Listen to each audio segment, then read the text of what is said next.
Oh, you thought I was done with Voltron? Well, I did too, but I guess I'm forcing you all to sit through me analyzing this freak. I find Keith has an interesting presence in Voltron.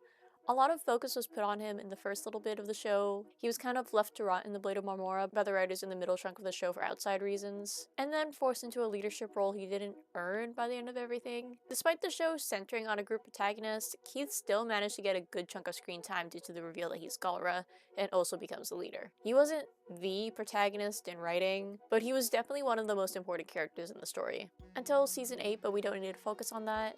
Season 7 and 8 are gone. They can't hurt us anymore. Side note, the fact that there's no legal way to stream those 2 seasons is super concerning. Like, there wasn't even a DVD release for them. How are we supposed to preserve art if we don't even make physical copies of them?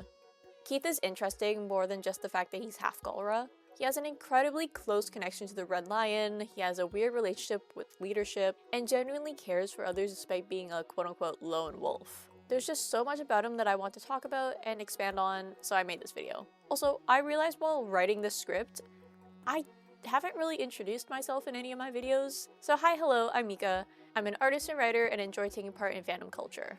I don't think there's much else to say before we start. I don't think I need to do a summary of Voltron again. Like, I have an entire video of the whole series. If you want a summary, just watch that. But yeah, I'm not doing that again. With that decided, let's jump into the video.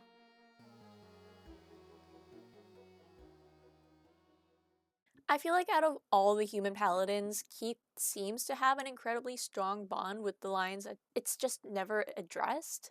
I wonder if him also being Galra and supposedly quintessence sensitive has anything to do with it. Probably. Anyways, I can feel all of you looking at me as if I'm insane, so I'll just jump straight into why I think he has the strongest bond. Let's start with the obvious. Keith's bond with Red is so incredibly strong, probably stronger than Red's bond to Alfor if we go by the fact that Red never flew halfway across space for him. Or maybe Alfor is just smart enough not to fly off into space without his lion. I don't know. Despite the rough start they had, Red has been there for him time and time again.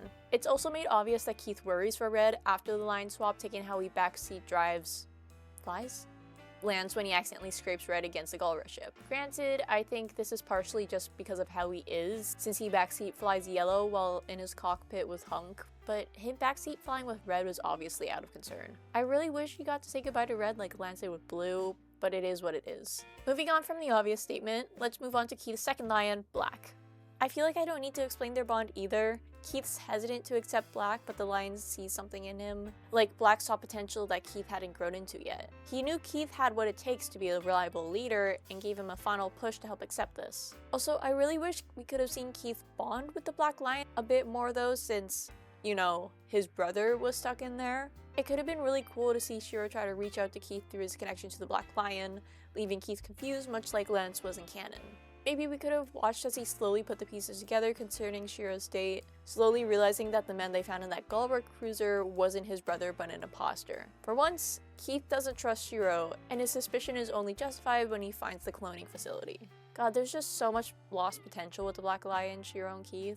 Obviously, Keith doesn't have many interactions with either the green or yellow lions, and while he obviously has ties to Red and Black, I feel like it's pretty forgotten by a good chunk of the fandom that he has ties to Blue. Or maybe it is well known and I'm just showing that I don't really look at stuff that doesn't relate to Lance in any way.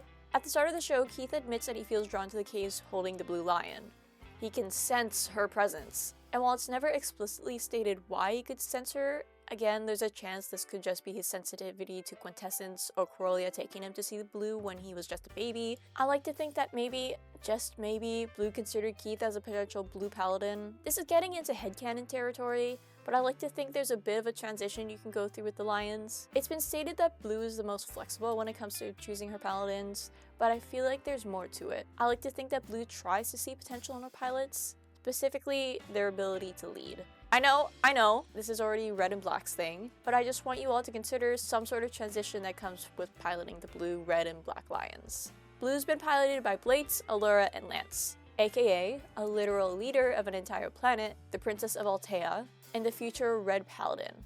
All three obviously had the ability to be a leader, and granted, all the original paladins were already leaders, but that's besides the point. But Allura and Lance very clearly had things getting in the way of them growing into their positions. I don't want to get too into it because this is a Keith video, but I feel like Blue was holding off on Keith because she could tell that he was more suited for red. But I feel like if Lance hadn't shown up when he did, Blue would have caved and chosen Keith. Sure, she knew that they would be a better option, but he's right there and fills out a majority of her criteria. He's just a bit overqualified for the role.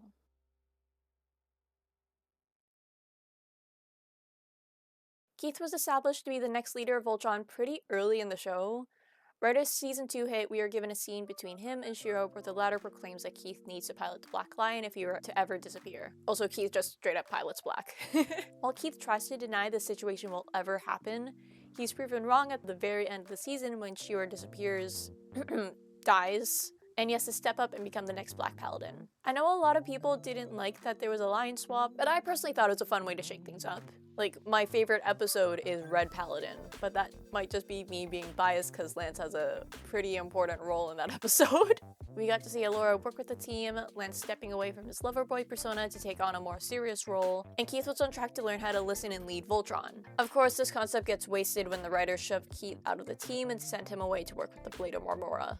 Of course, I know there are outside reasons for this decision, but it doesn't mean they didn't completely mishandle it. Keith is an incredibly hot-headed individual who spent a good portion of his life alone. He's not used to being around too many people and is very particular about the way things are run. Again, he backseat flies with Hunk and Lance, is incredibly impulsive and runs into things head first, and has refused to listen to his teammates on multiple occasions.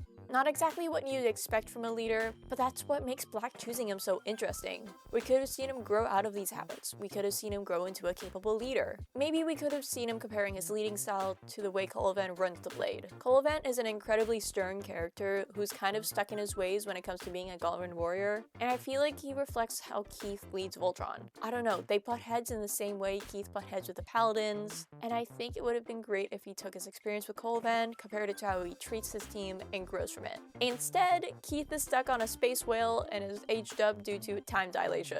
Due to this, he is suddenly a mature enough person to lead Voltron. This is a bit off topic, but they'll use this as an excuse to show Corellia and Keith bonding and setting in stone their mother-son dynamic without really doing anything. It all feels undeserved enough that I'm glad he refused to lead New Dibazal at the end of the show. He never wanted to be leader, and we never got to see him grow into that leadership role, so why would he deserve to lead the Galra?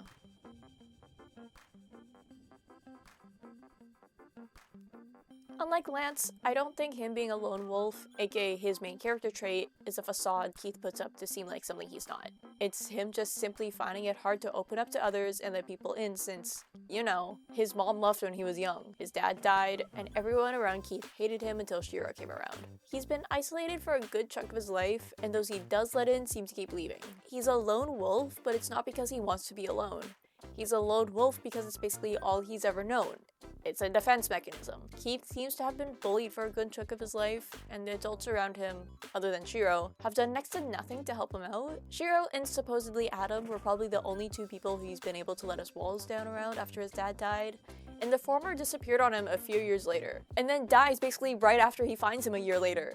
Being a lone wolf has been shoved onto Keith, and he's been forced to bear it. But just because it's his defense mechanism, it doesn't mean it entirely rings true for him. While he's cold to the other paladins at first, being snippy with them and insisting they do things his way, he's quick to warm up to the group and is able to relax around them. He's quick to go on the defensive around strangers, but once he learns that they aren't a threat, he is more than happy to defend them with everything he can.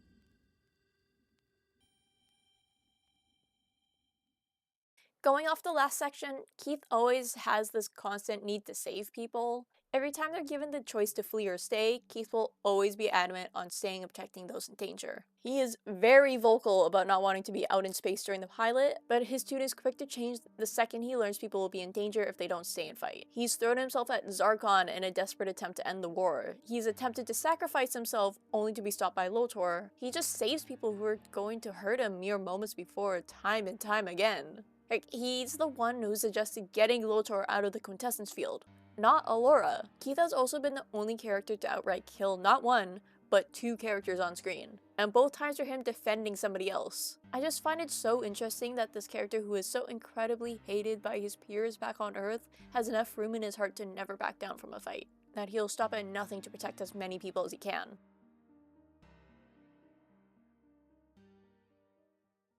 Lightning round, because there's not much else I want to say about Keith. This point is pretty obvious, and I expanded on it in my Lance video, but Lance and Keith mirror each other in a lot of ways. Lance enjoys glory, Keith doesn't. Keith chooses fight, and Lance chooses flight. Next point. Keith's quintessence sensitivity is never expanded upon. Like I mentioned earlier, I feel like his sensitivity is a possible factor what led him to blue, but I really wish the show had time to expand on this. This is pretty much agreed upon by a good portion of the fandom, but Keith and Hunk have an incredibly underrated dynamic.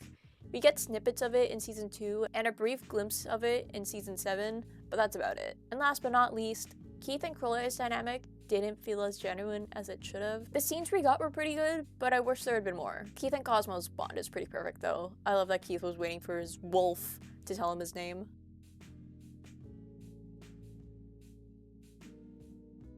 Keith is an incredibly interesting yet underutilized character, and I really wish they could have been able to use him more from seasons 4 to 6. But alas, the show has been gone for 6 years now, and there's not much we can do about it. So I hope you enjoyed this video. If you did and want to see more Voltron analysis from me, I have a little playlist with all my previous commentary.